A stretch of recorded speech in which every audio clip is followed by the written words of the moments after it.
Okay, and welcome to the Davies Use Case webinar being presented by UCLA on improving the utilization review process.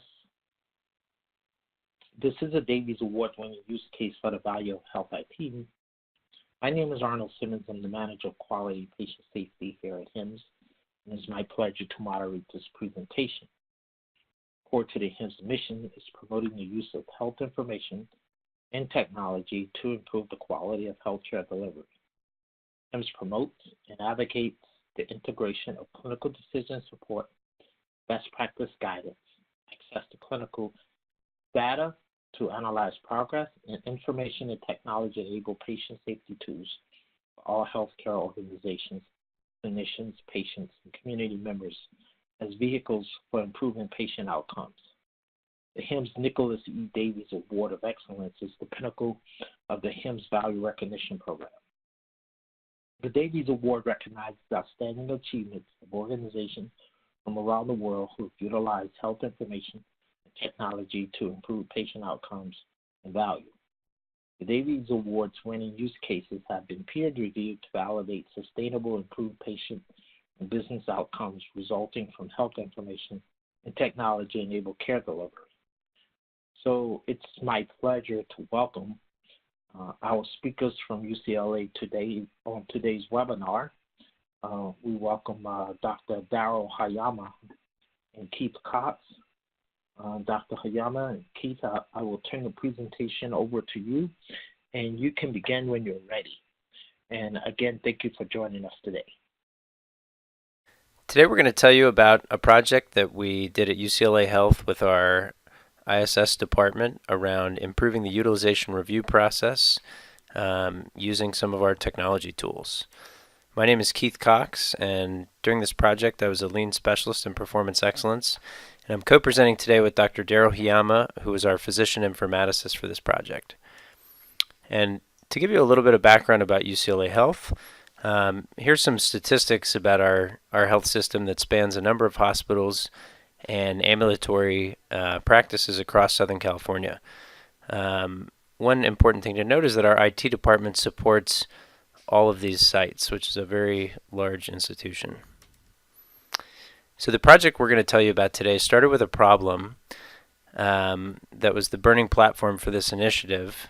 That was a patient who came to UCLA through our transfer center for care for a complicated gynecology-oncology issue.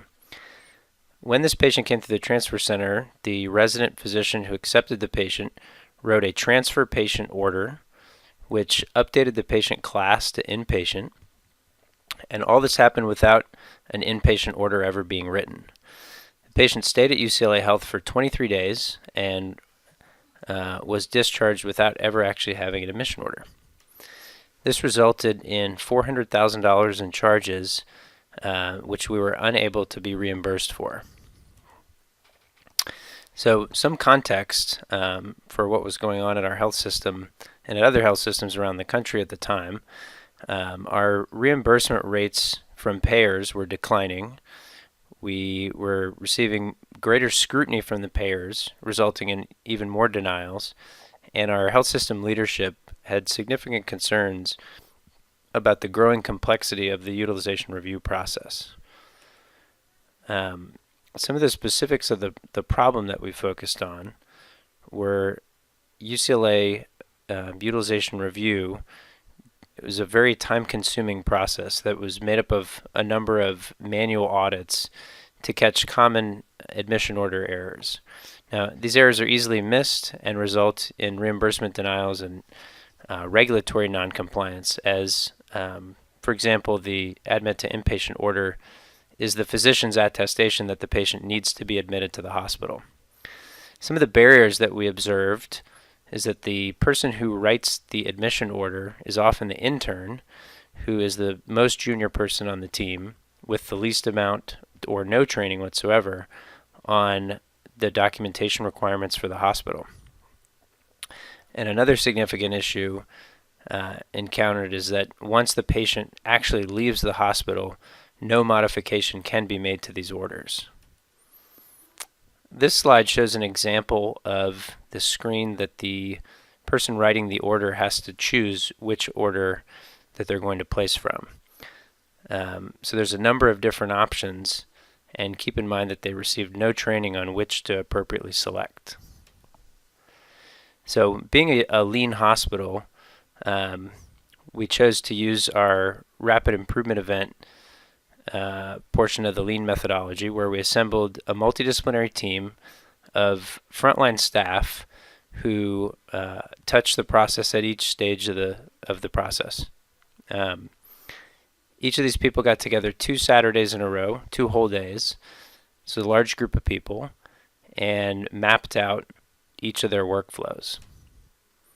So this slide shows the process map that was created, and if you look on the left-hand side, you see all in the blue stickies represent the roles of each person involved, and the yellow stickies each of the process steps, and the pink are the improvement opportunities that each of the team members identified.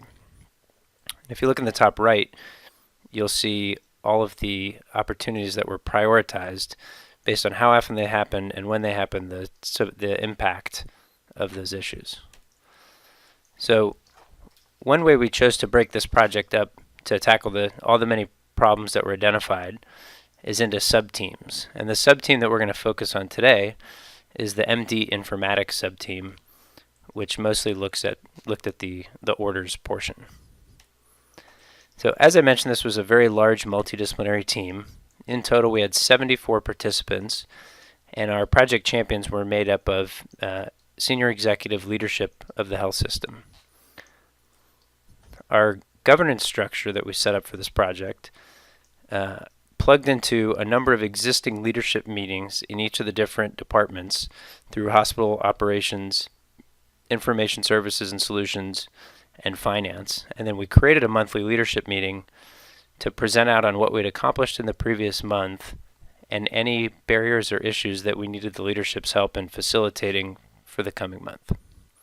And I'm now going to pass it over to Dr. Hiyama to tell you about some of the specific solutions that we implemented.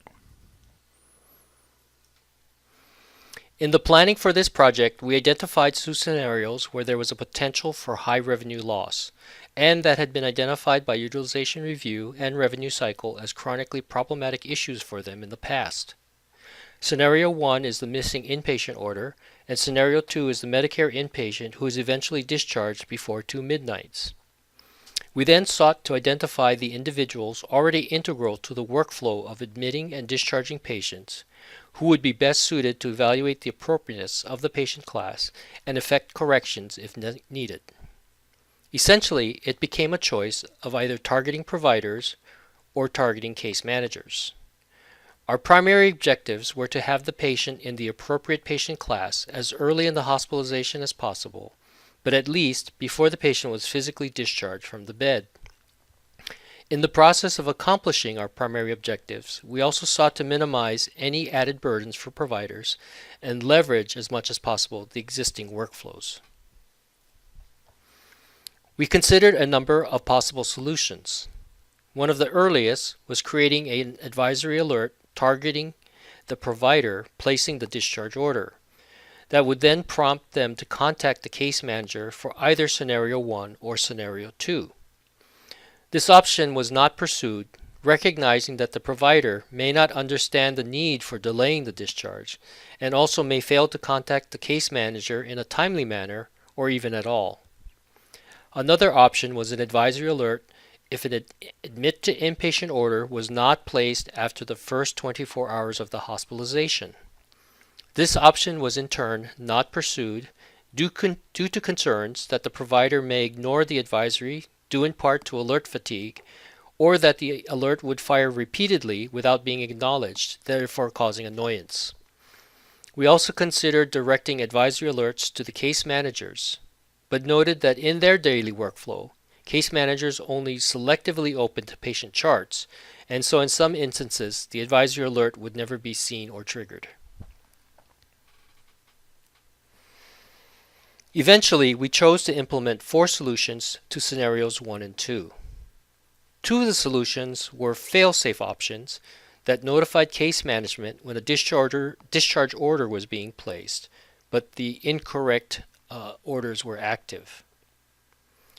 Two of the other solutions were considered preemptive in an attempt to have the patient placed into the correct patient class as early in the hospitalization as possible.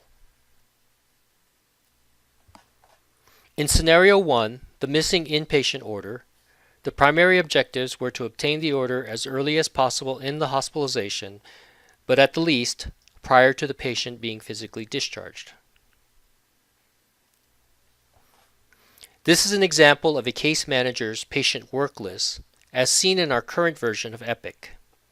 You can see under the patient class column, the patient in bed 4423A has a highlight in orange. This is a visual cue to the case manager that an admit to inpatient order has not been placed. This highlight would appear once the patient was placed in a bed, and the highlighted area would remain until the necessary order was subsequently placed. To supplement the patient work list highlight, a reporting workbench report was created by our application analyst that is available to the case management team. It is automatically system generated each day and identifies those patients with a patient class of inpatient and no active admission order. This has proven particularly useful in identifying the cases and effecting the appropriate resolution within the first 24 hours of the hospitalization. For scenario 1, a pager notification was created which is triggered when a discharge order is placed by a provider and the patient class is inpatient, but where there is not an active admission order present. The page is sent to a virtual pager used by a case management assistant or CMA. They in turn will send an email and a page to the appropriate case manager to review the case prior to the patient leaving the hospital. The case manager will review the case to ensure that the patient's medical status meets interqual criteria for hospitalization, that the stay is greater than 2 midnights, and the provider documentation is adequate. If it is a surgery patient, the manager will also confirm that the primary CPT procedure is part of the Medicare C list. If the patient does meet the criteria for inpatient admission, the provider is contacted and asked to discontinue the first discharge order, then place an admission order, then write a new discharge order.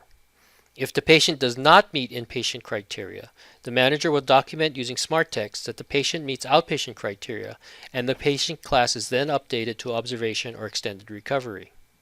Any changes are also reflected in the authorization certification notes and in the pager log, which is used to track cases where a change has occurred. Scenario 2. Medicare inpatients with a stay of less than 2 midnights. The principal drivers for pursuing a solution to this issue were that if the patient class was inpatient, but the stay less than 2 midnights, the hospital charges could be denied reimbursement. In addition, both federal and state mandates required that patients be notified both in person and in writing that their stay could be changed to an outpatient class, and they, in turn, the patient, could be held responsible for a portion of the outpatient charges. As with scenario 1, the solution we sought was to alert the appropriate case manager in as timely a manner as possible of the need to have the case reviewed before discharge. For scenario 2, a pager notification was created which is triggered when a discharge order is placed by a provider and the patient class is inpatient, but less than 2 midnights have passed. The page is sent to a virtual pager used by a CMA. The CMA in turn will send an email and page to the appropriate case manager to review the case prior to the patient leaving the hospital. The case manager will review the case to determine whether or not that patient's medical status meets interqual criteria for inpatient hospitalization, and if the provider documentation is adequate. If it is a surgery patient, the manager will also confirm whether or not the primary CPT procedure is part of the Medicare C list. If the patient does not meet the criteria for inpatient admission, the provider is contacted and asked to discontinue the first discharge order, then place an observation or extended recovery order, then write a new discharge order. If the patient does meet inpatient criteria, the manager will document using smart text that the patient meets the criteria for inpatient status. Any changes are also reflected again in the authorization certification notes and in the pager log, which is used to track cases where a change has occurred. In an effort to track the effect of newly implemented tools and to maintain daily awareness of the need to recognize and address the two scenarios, a daily email program called Active Daily Management was created. This is a report managed by Case Management. The information included is derived from the pager alerts and the pager log. It reflects the previous 24 hours activity, or on Mondays, the activity over Saturday and Sunday. The table is updated by a case management assistant by hand each day and distributed to the Chief Nursing Executive, Chief Nursing Informatics Officer, Care Coordination Leadership, case managers, representatives from Medical Informatics, Utilization Review, Revenue Cycle, and Performance Excellence. I should note that when the pager notifications were first implemented, the case manager coverage available to respond to the alerts was limited to business hours from Monday to Friday. Later, limited weekend coverage was added, and eventually we were able to progress to 24/7 coverage, first at the Ronald Reagan UCLA Medical Center and then at the Santa Monica Hospital. So, the most important question, have our efforts resulted in any improvements? Tracking the monthly number of pager alerts for cases in which the inpatient order is missing, we noted about a 50% reduction in the number of alerts dating from June of 2017 to this past July 2018. We believe that this reduction in pager alerts is a direct result of the increase in the number of cases which are being identified and resolved well prior to when the discharge order is placed. We do attribute this change to the daily use of the Active Daily Management Report, which is generated by the system on a daily basis. Did we achieve any significant return on our investment? As of the end of July of 2018, the Scenario 1 pager workflow had been in place for 450 days. Within that time, 214 cases were flagged. Of these, 94, or about 44%, were corrected. The calculated reimbursements actually collected for these corrected cases is $850,000, or an annualized $690,000. This is revenue that may have been otherwise lost if those charges could not have been submitted. The Scenario 2 pager workflow has been in place for 521 days. Within that time, 3,152 cases were flagged. Of these, 404, or about 13%, were corrected. The reimbursement actually collected from these corrected cases is almost $1.9 million, or an annualized $1.3 million. Combined, the reimbursement realized by implementing the pager alerts for Scenarios 1 and 2 is $2.7 million, or an annualized $2 million. I want to point out that these figures are likely conservative because we suspect that the actual number of cases corrected may be higher and that there is a 2 to 3 month lag between the submission of charges and actual reimbursement. Those charges submitted in May, June, and July of 2018 may not yet have been reimbursed. What was our investment into this project? In terms of implementation, the estimated costs for the hours needed for the build by our analysts and informaticists is about $82,000. The project management, which was handled by our Performance Excellence team, led by Keith Cox, cost about $127,000. The phased increase in case manager coverage for the pager alerts did not contribute to the implementation costs. Now that the changes are well established, the costs for maintaining the alert monitoring and reporting are very small, amounting to about $15,000 annually. We believe that there are other benefits that have resulted from the changes we have made. However, these are subjective and difficult to quantify. But based upon feedback from staff in Utilization Review and Revenue Cycle, there has been a significant reduction in the number of cases that require reworking after the fact. This has led to improved morale among the staff. In addition, because there are fewer discrepancies found on scheduled audits conducted by payers, the relationship with these payers has seen improvement. From care coordination, there appears to be greater staff awareness for the two scenarios due to the daily feedback on performance and, most importantly now, a sense of ownership of the entire process. Going forward, we continue to try to make improvements. We have moved on to scenario 3 for surgery patients. Here, the issue is assuring that based upon the primary procedure performed, the assigned patient class is appropriate. For procedures included on the Medicare C list, the post-procedure patient class must be inpatient to be eligible for reimbursement. Conversely, post-procedure care after non-C list procedures should be in a patient class of extended recovery. We have already created a case manager pager workflow for these cases, as well as passive decision support in the form of dynamic ADT smart groups for surgery order sets. We are also in the process of designing and building advisory alerts for providers to encourage placement of patients in the appropriate patient class. This concludes our presentation, and I thank you for your attention. Okay, and we would like to thank our speakers from UCLA for joining us today and sharing their Davies stories. We would like to remind listeners where to go find this story and other important Davies use case recordings and information on how to apply for Davies. That information can be found at the HIMSS Davies Award website at hims.org/Davies. That's hims.org/Davies. Again, thank you for joining us today.